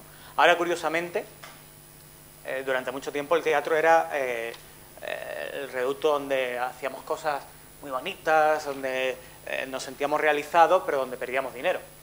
Ahora en muchos casos se está dando la vuelta, ¿no? El teatro se está convirtiendo en una fuente para actores y para muchas compañías de ingresos superiores a otros medios en los que se está reduciendo mucho los cachés. Ya los actores, por seguir con ese ejemplo, ya no cobran lo que cobraban hace tiempo, ¿no? Que todo el mundo hablaba siempre de cantidades obscenas que cobraban los actores. Ya no es así, ¿no? Y sin embargo, en muchos casos les pagan más por montajes teatrales o por espectáculos, ¿no? Y viendo cómo estaba el panorama, pues nosotros nos dedicamos a hacer una productora donde pudiéramos ofrecer un poco de todo. Nosotros llevábamos, en este caso la empresa es de Laura y mía, que llevábamos mucho tiempo trabajando juntos en muchísimos proyectos, y al final decidimos juntarnos y crear nuestros propios proyectos a través de esta productora. Y eso es Acheron Films, básicamente. Eso es Acheron Films. Sí. ¿Y el último proyecto? Y el último proyecto en el que nos hemos embarcado es en esta película, que en todas partes siempre pone que es nuestra ópera prima, lo cual es cierto, es la primera película que dirigimos como directores, pero nosotros llevamos ya muchísimos años trabajando tanto en cine como en televisión, etcétera, y nosotros tenemos muchísimo recorrido en muchísimas películas, hasta que finalmente consideramos que habíamos aprendido lo suficiente como para poder embarcarnos nosotros en la producción y dirección de nuestro propio proyecto, y así nació esta. Nosotros hemos trabajado, pues, no voy a decir 100 películas, pero por ahí andará. Juan de los muchos seguro que os suena, Juan de los Muertos, La Isla Mínima, Grupo 7, El Mundo es Nuestro, Carmina, O Revienta, muchísimas de esas películas, Cabeza de Perro. Si buscáis en los créditos encontraréis seguramente o mi nombre o el de Laura Alvea, codirectora y coproductora de la película. Y después de hacer las películas de otros dijimos, pues vamos a hacer la nuestra. Y así nos embarcamos en este proyecto. Si vemos la película como el producto final para poner en el mercado, ¿cómo ha sido el proceso de generación de esa película? ¿Cómo es todo el proceso creativo, el proceso ejecutivo de llegar desde la idea, supongo que todo parte de la idea, hasta tener el producto a la venta? En general, en lo que es hacer una película, los procesos son, estaba escuchando los procesos que explicaba, que es todo es similar, pero es bastante diferente. Para empezar, porque, claro, cada película es un mundo. No hay una manera de hacer películas como de hacer galletas. cada película requiere su propio proceso, su propio estudio y su propia manera. Sí, digamos que es un producto único, no está uno pensando en sacar único, exacto. 10, 100, 1000, 1 millón, no vamos a sacar X Matrix para poderlo poner en distintos sitios, aquí es uno solo. Sí, sí, además es un producto único que se tiene que vender con unas características únicas, no vende de la misma manera una película como Amélie que una película como Matrix, por seguir hablando de lo mismo, ¿no? Son películas que se venden completamente distintas, de hecho hay películas que se venden sin guión, la base siempre nos dicen, y cuando uno estudia cine y tal, que lo principal es tener un buen guión, un guión cojonudo, un guión maravilloso, una historia potente que lo leas y te enganches y te identifiques y tal. Y en la teoría en muchos casos es así, pero a veces no hace falta un guión, hace falta 2 palabras. Nicole Kidman, ya se vendía la película. El guión da igual el director, da igual todo lo demás. Nicole Kidman, Keanu Reeves, ya se vendía la película. En ese sentido, y si no tengo Nicole Kidman, pues necesitas a lo mejor un guión u otra cosa. Es decir, que cada película requiere su propio tratamiento y su propio... Nosotros no teníamos a Nicole Kidman, teníamos a Aida Balma, que es maravillosa, pero todavía no vas a un sitio y dices Aida Balma y la gente se vuelve. Con esta película seguro que lo lograremos. Lo que teníamos en este caso sí era un guión muy potente, un guión del cual nosotros estábamos muy orgullosos, y gracias a ese guión se pudo levantar esta historia. El guión era muy bueno por un lado, modestia aparte, pero pues, es que es verdad, pero también tenía varias cosas positivas este guión, y es que era una historia bastante interesante, bastante empática, pero también bastante barata, con pocos personajes, pocas localizaciones, con lo cual era relativamente fácil levantar la financiación de una película que no iba a costar mucho y que además tenía buena pinta. El problema además es que en una película, por más que tú te leas el guión son manchas negras en un folio en blanco, son palabras y caracteres. En una película, a menos que esté subtitulada, no lees, ves. Y muchas veces, en muchos casos, el guión dice, vale, el guión está muy bien, pero ¿qué look va a tener la película? ¿Qué voy a ver y qué voy a oír? Porque leído pinta bien. De manera que normalmente lo que tú necesitas son obras de referencia que acompañen ese guión. Es decir, esta es la historia y se va a parecer a esto. Y normalmente suelen ser otras películas. Nosotros trabajamos sobre todo con obras de Jean-Pierre Jeunet y del fotógrafo Jean Sudek. Eran las obras, decíamos, esta es la historia y este es el look que va a tener. Y poníamos fotografías de Jean Sudek y de este director francés, Jean-Pierre Jeunet, director de Delicatessen, director de Amélie, de Nick Max, etc. Haciendo un poco bueno, poniéndonos las gafas de prototipo, Sí. ¿Cómo se fabrican, cómo se mueven los prototipos en el mundo del cine? ¿Qué podría ser lo que para nosotros es un prototipo? ¿Qué sería en el mundo del cine? Estamos igual...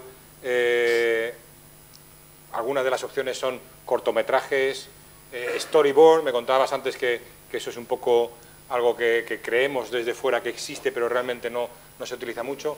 ¿Cuáles serían esos conceptos que pueden considerarse prototipos de una película en este caso? Sí, como tú dices, cortometraje es muy habitual que una película previamente se haga una versión corta de esa película. A veces, cuando no tienes una obra de referencia clara, porque a veces pasan, ¿no? Y dices, esto se va a parecer a Matrix. Pero en realidad no, en realidad es muy distinta, pero porque, claro, la obra tú quieres que sea única, de manera que cuando buscas obras de referencia a veces también te da apuro pero yo no voy a copiar Matrix, es otra cosa. Y te dices, bueno, entonces ¿a qué se va a parecer?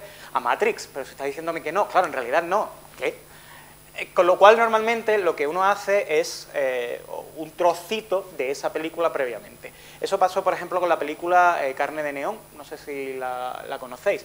Carne de Neón es un cortometraje y un largometraje. El cortometraje lo usó Paco Cabeza para enseñarle al mundo que su película, como era única y no tenía otra obra de referencia, pero mentira, luego todo se parece, luego está todo inventado. Luego todo el mundo la veía y decía, pues es igual que Lock, Stock and Two Smoking Barrels. Sí, pero no. Pero bueno, se hizo previamente el cortometraje de Carne de Neón, fue un éxito y eso permitió que tuviese el aval suficiente para hacer esta otra película, de manera que es muy habitual.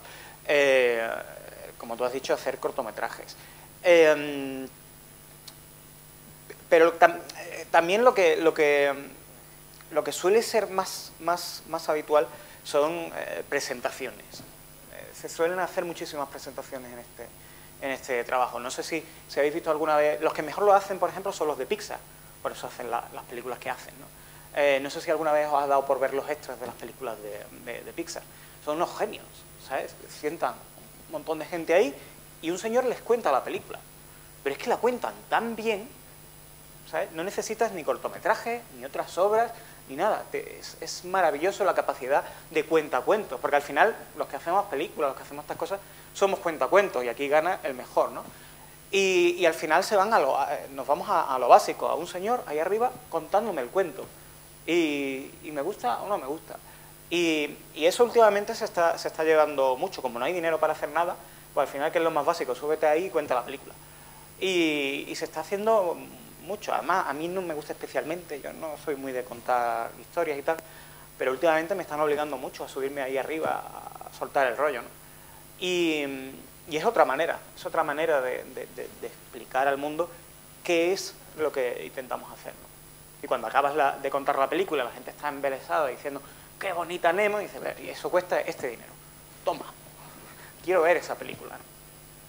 O sea que también en el mundo del cine o en el mundo audiovisual también existe el concepto ese de prototipo para poder validar la idea frente a un público. Claro, es inevitable.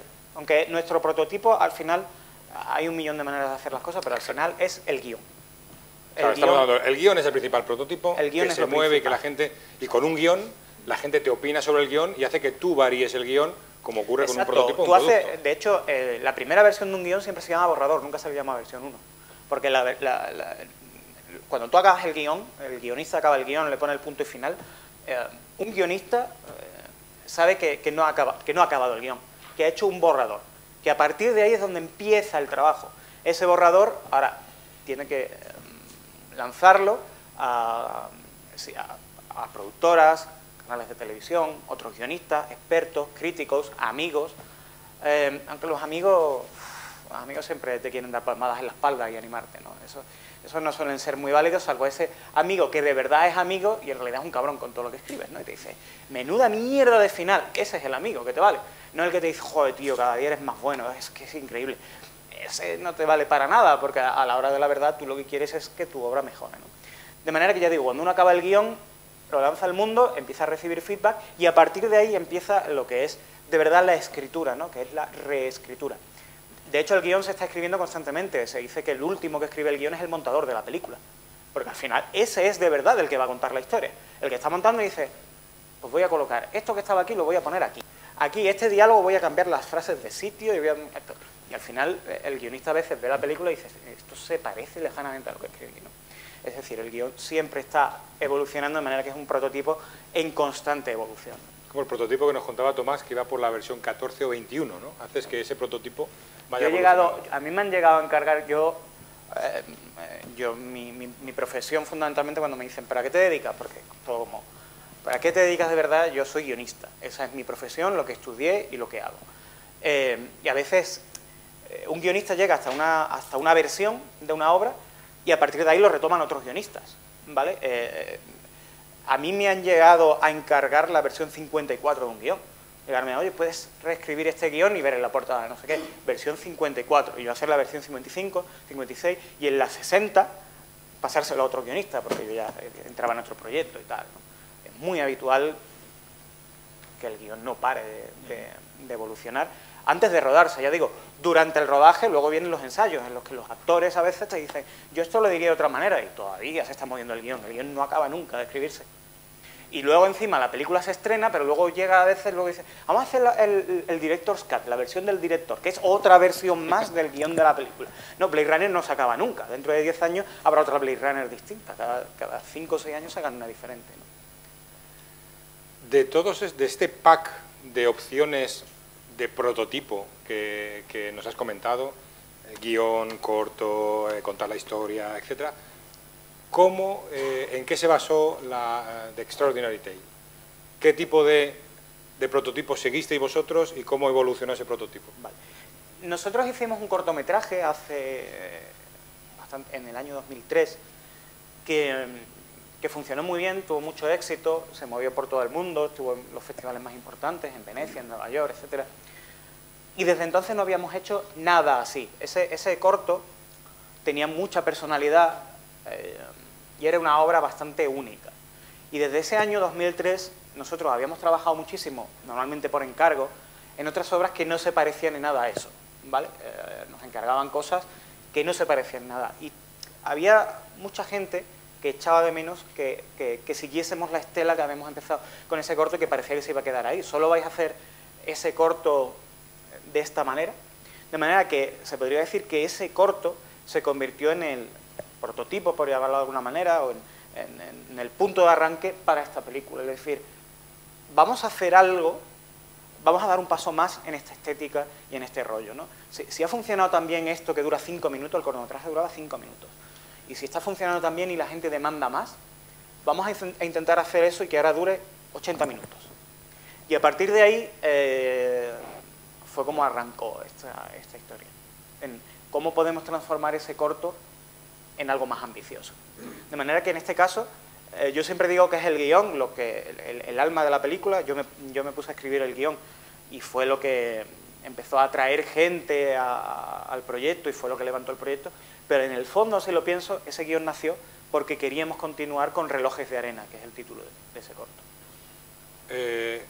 Hablando del guión, que al final fue, o sea, empezasteis con Relojes de Arena, luego el guión fue lo que empezasteis a mover.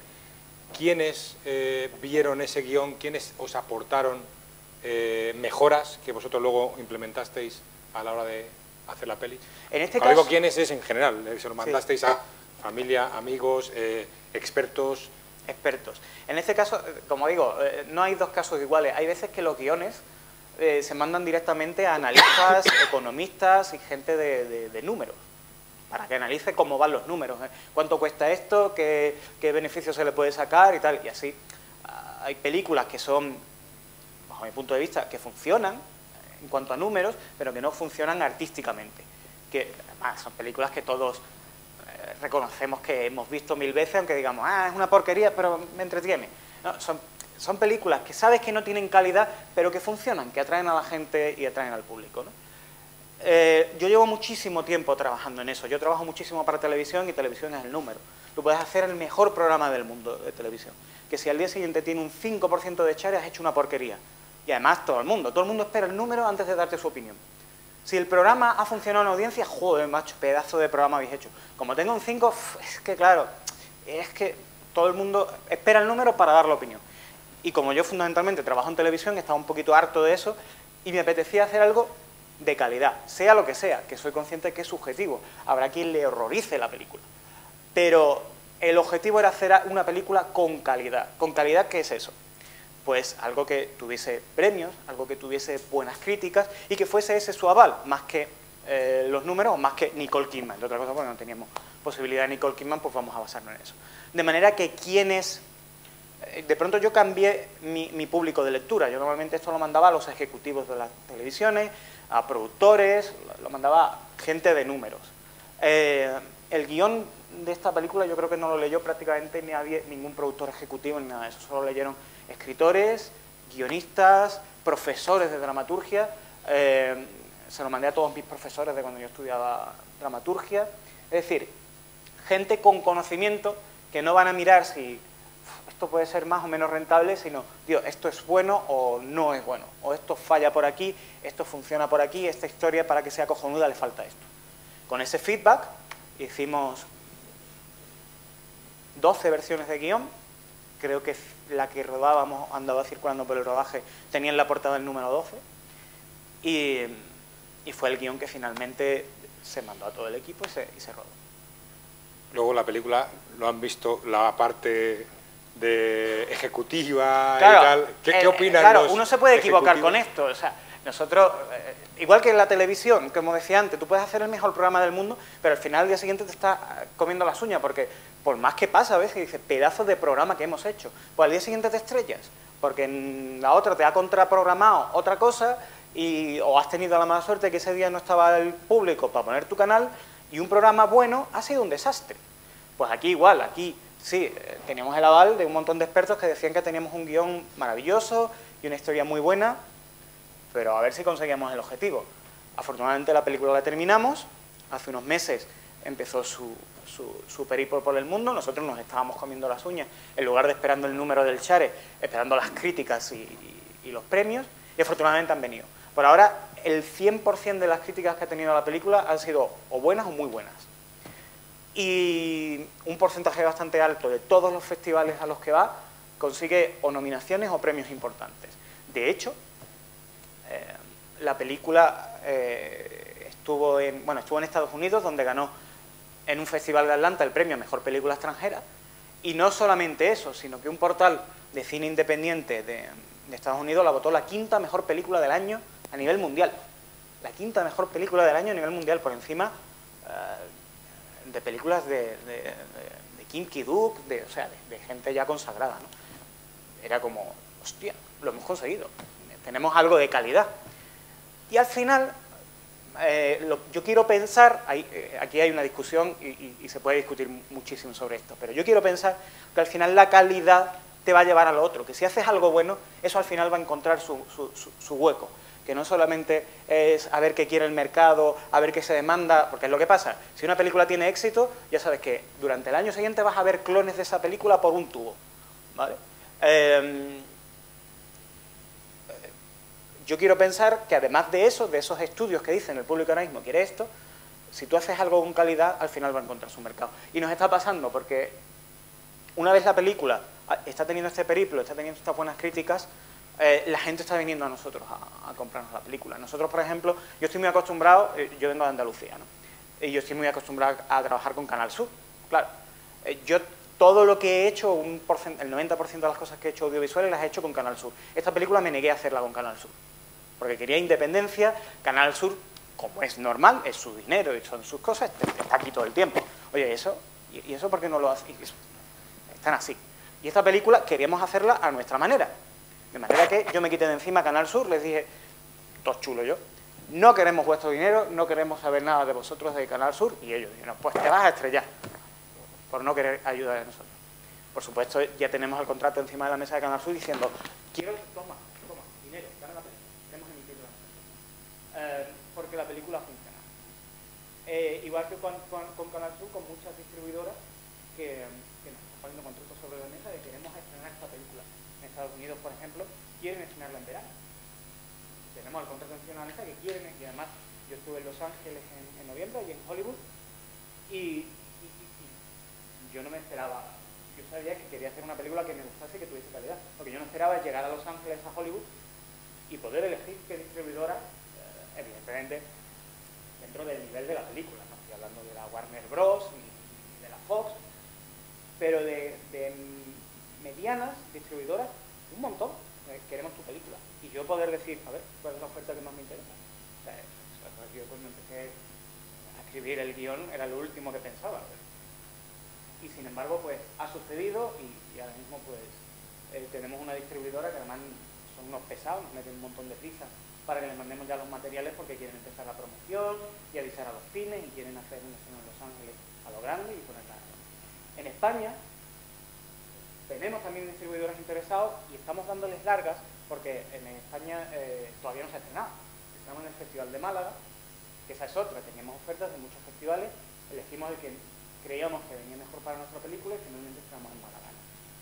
Que además fue muy doloroso tener que decir, por ejemplo, el Festival de Sevilla, que es mi ciudad y donde yo tal, pues decía, lo estrenarás en el Festival de tu ciudad, y era como, bueno, ya si eso hablamos. Porque el Festival de Sevilla es sí, ¿no? Y de hecho, hasta última hora, en el Festival de Sevilla, la gente de materiales y tal me llamaba. Diciendo, tío, no has mandado todavía nada. No, es que lo mismo al final no mandó nada. Porque estábamos esperando para Málaga. Ahora vamos a estrenarla en Málaga y según lo que pase en Málaga,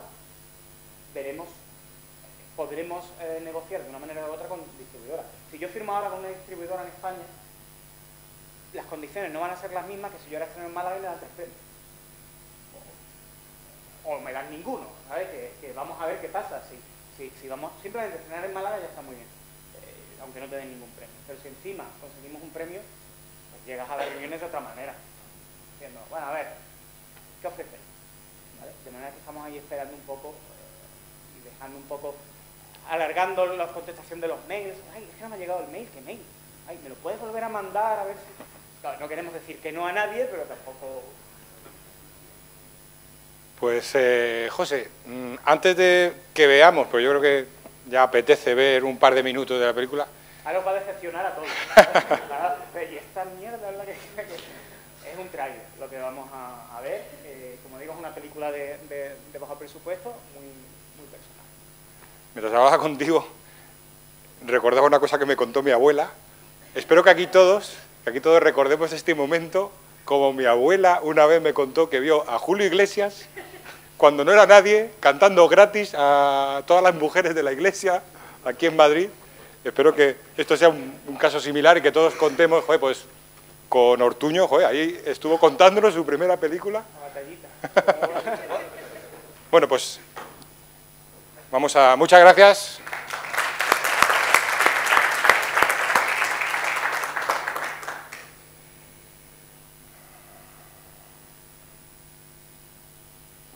Pues...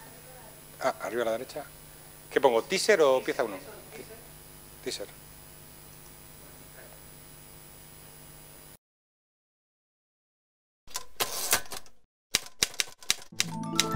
Dear unknown friend, hello! I don't know what to say because I don't know you. I'm going to talk about me. I used to live with my mom, but one day she wasn't around anymore, so I had to learn everything by myself. How to run a bath, how to get naked, how to improve my language. I also learned to become friends with people by writing them letters. I've written 1,212 letters. I've been sending them for 1,212 days. Letters take forever to arrive. That's why no one has written back yet. I do hope you write back. With love from...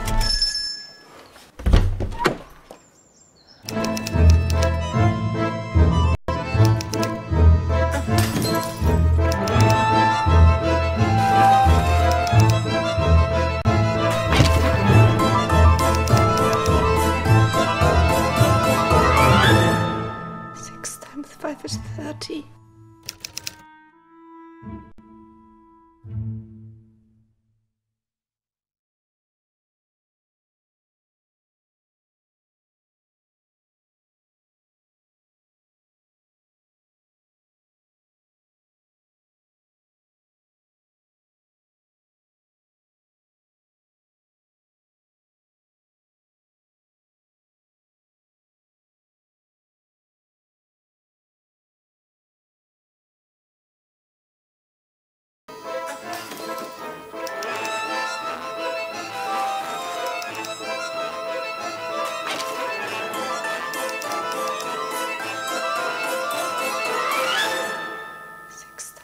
Is 30.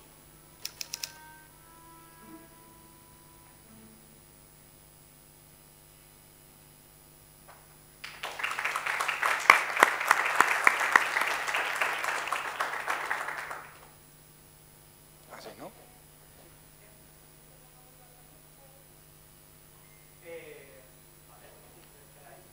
Vamos a poner otro trocito más.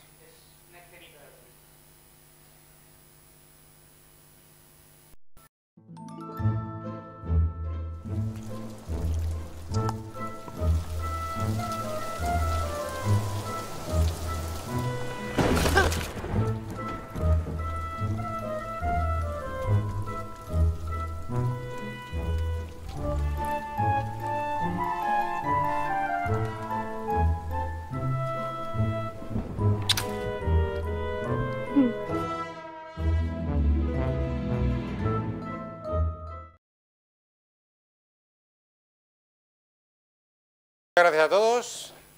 Sí,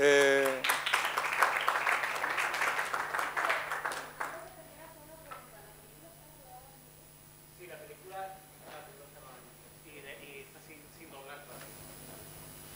¿Por qué? Pues nuestro primer corto era mudo, no tenía diálogo. Y una de las cosas que pasó fue que funcionó muy bien en el mundo. Además, o sea, pues funciona afuera. Luego cuando vine aquí ya tengo que dejar algo mexicano y